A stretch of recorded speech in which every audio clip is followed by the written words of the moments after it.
So sometimes I make a video and I kind of think to myself, wow, probably hardly anybody's going to watch this video. And then lots of people watch it. And then there's been times when I make a video and I kind of say to myself, wow, this is actually a pretty good video. I'm going to get a lot of views on this, and it's the exact opposite. Well, this is one of those, you know, kind of like, who's going to really watch this video? And I'm probably right this time.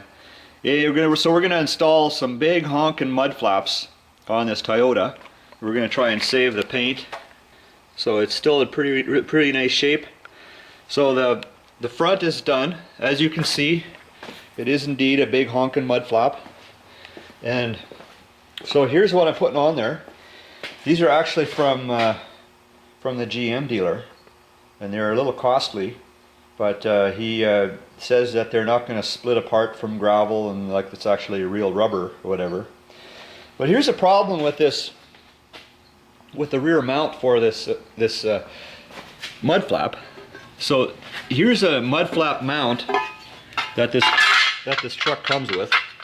Comes with this mount, but the problem is,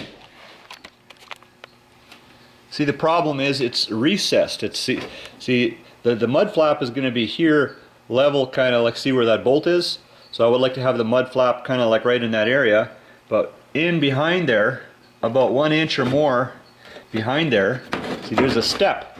So and that's really the mount. So I want to mount onto here, but then it's got to kind of like wrap around this thing here. So first thing I'm going to do is I'm going to build up this plate so it in a sense it has a farther, it's extended out a little bit more, so it kind of lines up with the rest of the fender area.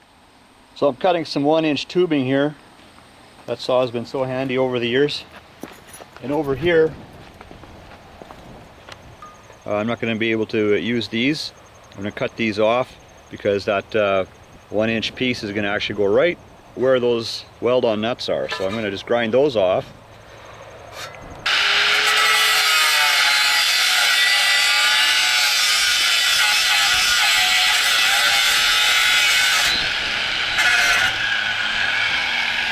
So I've got these pieces drilled, and I'm going to weld them on now. This hole here I'm going to drill through. Once I got this welded in place, I'll use this as a guide and I'll just zip through there. Oh, and I went and burnt a little hole right there. So you can always tell when you're really good and hot. Let's check this out here. On this side is where I was welding, here and here.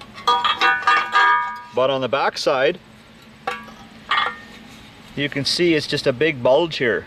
So that's just ready to fall through. It just almost fell through. That would have been a big hole. But it didn't fall through, so that is I'll call that a good weld.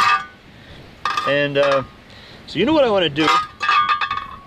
I've got this rubberized asphalt undercoating. I picked it up at Canadian Tire, and it's got the ball in there. Shake them up real good, and so I'm going to cover these things up just with a quick coat there. So nothing fancy or anything like that, but just get them all black. I really like the way this stuff covers. Like, that's one coat, that's all it needs, I think. So I'll shoot some on here, I'll show you how it works.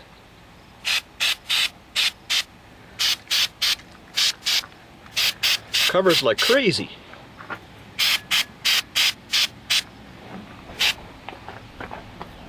Try not to get some splatter on the lens. Hey. Always clean out when you're done. Okay, so that's that piece installed, and now you can kind of see what I was trying to accomplish here, trying to get this mounting surface kind of level with here, so I had to build it up about 1 inch. So now I'm using a bit of wood on the bottom there just for the mud flap to sit on, and I'm using it as a spacer to kind of get the same height on both sides, and it also helps to get the initial level, like I mean as far as getting the mud flap you know, straight up and down with the wheel. So I've already put one bolt in.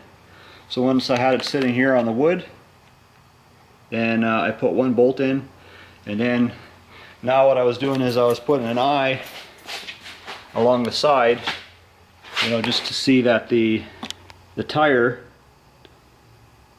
was vertical, the same as the mud flap. So at this point I can drill a second hole. Well, I would say those are kind of like honkin' big mud flaps, but you know, I think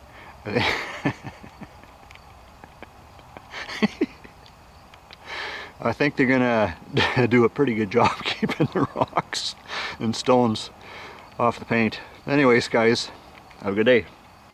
So as I was driving out of the shop, I heard this crunching sound. So fortunately these are like $2 reading glasses.